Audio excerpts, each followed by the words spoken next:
जय हिंद साथियों। जो लोग मेरा चैनल पहली बार देख रहे हैं कृपया सब्सक्राइब जरूर। मैं आज उन झूठा केस करने वाली नारियों के बारे में बताना चाहता हूं जो झूठा केस करके पति की संपत्ति में से आधा हिस्सा मांगती थी। अब आप ही बताइए, नारी क्या आधे हिस्से की हकदार थी? लेकिन आज हो गई है झूठा केस करके।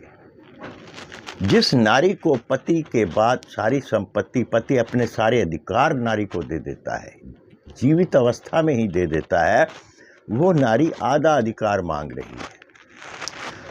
नारी शक्ति की बात करती है। नारी शक्ति कि हम शक्तिवान हैं, सशक्तिवान हैं। हंसी आती है मुझे उन नारियों पर, उन महिलाओं पर जो झूठा केस करके 125 की धारा के तहत खर्चा मांगती हैं। नारी सशक्तिकरण, नारी सशक्तिकरण खाली मात्र एक नारा रह गया है। आज मेरे देश की सरकार जाग चुकी है। 1,64,000 बच्चा सन 2021 में आत्महत्या की थी लड़कों ने, पुरुषों ने। मामला क्या बताया गया?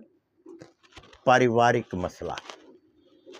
पारिवारिक मसले में सबसे ज़्यादा पति को पत्नियां पीड़ित करती हैं, उनको तनाव देती हैं। आज बच्चों के चेहरे से ओज तेज खत्म हो चुका है। एक तरफा महिलावादी कानून ने पुरुषों की मिट्टी खराब करके रख दी है। इतना बच्चा जिस देश में मरेगा उस देश का भविष्य क्या होगा? सिर्फ एक तरफा महिलावादी कानून की वजह से।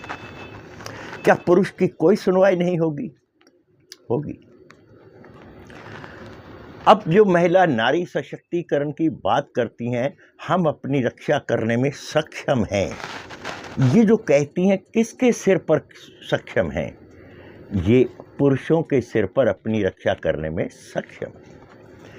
मैं उन नारियों का बहुत सम्मान करता हूं जो मर्यादा में रहती हैं। उनका मैं और आप तो क्या, भगवान भी उनका सम्मान करते हैं। लेकिन छीन झपट, लूट खपट, एक तरफा महिलावादी कानून की वजह से एक पूरे परिवार को पीड़ित करना, क्या उस महिला को मर्यादित कहेंगे आप? अर्धनग्न कपड़े डाल के ससुर के आगे घूमना। एक मैं आपको बात बताता हूं, अगर बहू मिनी स्कर्ट पहन के ससुर के आगे चली जाए तो वो उसकी नारी शक्ति है। अगर वही वृद्ध पुरुष, उस लड़की का ससुर, अगर अंडरवियर और बनियान में आ जाए, वो असभ्य है, वो अश्लीलता है। बताइए क्यों? वो सास ससुर को अपना माँ बाप समझती ही नहीं है। सबसे बड़ा कारण है इनकी माँओं का दखल देना।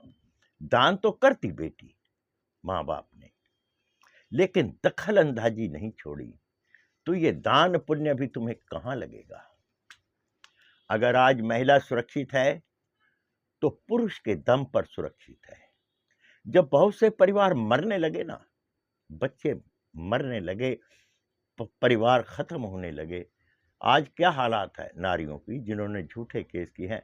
दर बदर हो चुकी हैं। जो तो सक्षम थी उन्होंने तो अपने पांव जमा लिए, लेकिन जब सरकार ने देखा कि इतने आंदोलन हुए, इतनी PIL लगी हैं पुरुषों के लिए, तो सरकार की आंख खुली। एक कानून सबसे बड़ा बनाया गया जिसमें महिलाएं जिस पर ऐंठती थी कि पुरुष की कमाई का, पुरुष की प्रॉपर्टी का आधा हिस्सा ले लेना, वो 1 जुलाई से समाप्त हो रहा है। पुरुष की कमाई, जो संपत्ति है, उसके ऊपर स्त्री का कोई हक नहीं होगा। नारी शक्ति शक्ति करती है, नारी शक्ति, नारी शक्ति। अरे नारी जो है वो नारी है, शक्ति जो है वो पुरुष है। नारी शक्ति बनती ही तभी है जब वो पुरुष के साथ रहती है। पुरुष के बिना तो वो नारी है। पुरुष ही नारी की शक्ति है। ये जो महिलाएं, ये जो बाहर बाजारों में, सड़कों पे नारी शक्ति का जो प्रचार हो रहा है ना, उनमें से 1000 में से 800 स्त्रियां तो वो हैं जो अपने पतियों को पांव के तले रखती हैं, अपनी शक्ति को कुचलती हैं। नारी शक्ति का मतलब क्या है, अर्थ क्या है? नारी तो नारी है, पुरुष उसकी शक्ति है। हम शक्ति, नारी शक्ति पुरुष को भूल गई। 9 महीने एक बालक को आप बच्चे को पेट में रखती हैं, सारी जिंदगी लगा देता है पुरुष उस बच्चे को पालने के लिए, उस बच्चे की माँ को पालने के लिए, घर बनाने के लिए। उसको जब बुढ़ापा आता है ना, उसको होश आती है मेरी जवानी कहाँ चली गई। जब तक जो उल्टा स्त्रियां हैं, जो झूठे केस करके पति को दबाना चाहती हैं, वो अपने बच्चों के दिमाग में एक चीज भर देती है, तेरे बाप ने हमारे लिए किया ही क्या है। ये है नारी शक्ति। नारी तो नारी ही रहेगी, उसकी शक्ति तब बनती है जब वो पुरुष के साथ रहती है। और पुरुष कौन कौन होते हैं? पिता, पति और पुत्र, ये उसकी शक्तियां हैं। ये अकेली अपने आप को नारी शक्ति समझ रही हैं। लानत है ऐसी सोच पर। जब पुरुष ही साथ नहीं रहेगा तो शक्ति कहां से रहेगी। तो 1 जुलाई से साथियों, पुरुष की संपत्ति से स्त्री को हिस्सा नहीं मिलेगा। पढ़ी लिखी होगी तो खर्चा भी नहीं मिलेगा। अगले वीडियो में मैं जरूर बताऊंगा कि बच्चे की कस्टडी कहाँ होगी। मेरे चैनल को सब्सक्राइब जरूर कर लेना। आपको ये बातें वकील नहीं बताएंगे, उसने तो पैसा कमाना है। आपको वे सब बातें पुलिस भी नहीं बताएगी, उसने धन कमाना है। आपके पड़ोसी, आपके रिश्तेदार भी नहीं बताएंगे, क्योंकि वो आपको पीड़ा में देखकर खुश हैं। इसलिए मेरे चैनल को सब्सक्राइब कर लेना। जय हिंद साथियों।